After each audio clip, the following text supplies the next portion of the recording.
তো হ্যালো সবাইকে, স্বাগতম আমার কেমিস্ট্রি সিরিজে।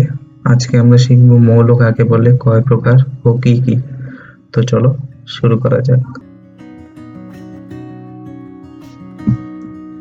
তো প্রথমেই আসো মৌল কাকে বলে। মৌল বলতে মৌলিক পদার্থকে বোঝানো হয়, যা ভাঙলে সেই সব পদার্থ ছাড়া অন্য কোনো পদার্থ পাওয়া যায় না, যেমন কার্বন, অক্সিজেন এবং হাইড্রোজেন, এগুলো হলো মৌল। তারপর আসো মৌল কয় প্রকার। মৌলকে সাধারণত 3 প্রকারে ভাগ করা যায়। প্রথমে হচ্ছে ধাতু, অধাতু বা অর্ধধাতু। তো প্রথমে আসে ধাতুর বৈশিষ্ট্য আমরা দেখব। 1 নাম্বার হচ্ছে উজ্জ্বল, তাপ ও বিদ্যুৎ পরিবাহী। উদাহরণ হচ্ছে আয়রন, কপার, অ্যালুমিনিয়াম। তারপর হচ্ছে অধাতু। অধাতুর প্রথম বৈশিষ্ট্য হলো উজ্জ্বল নয়, তাপ বিদ্যুৎ পরিবাহী নয়। উদাহরণ হাইড্রোজেন, অক্সিজেন, নাইট্রোজেন, ক্লোরিন। তারপর আসো অর্ধধাতু। অর্ধধাতুর বৈশিষ্ট্য হচ্ছে ধাতু ও অধাতুর মাঝামাঝি ধর্ম।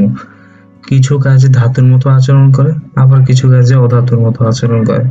মানে এটা হচ্ছে কোনো সময় ধাতুর মতো আচরণ করে, আবার কখনো অধাতুর মতো আচরণ করে। তারপর আসো মৌল কি কি আছে। মৌল পর্যায় সারণীর মধ্যে মোট 118টি মৌল আছে। তার মধ্যে আমি এখানে 1 থেকে 30টা দিছি। তোমার এসএসসি দিতে 1 থেকে 30টাই মুখস্থ করলেই তোমার কভার হয়ে যাবে। তাও যদি তোমরা মনে হয় যে আরো বেশি শিখবা, তাহলে আমার আগের একটা ভিডিও আছে, ওইখানে আমি 1 থেকে 18 পর্যন্ত গ্রুপ সহজে মনে রাখার কৌশল শিখিয়ে দিয়েছি, ওটা দেখতে পারো।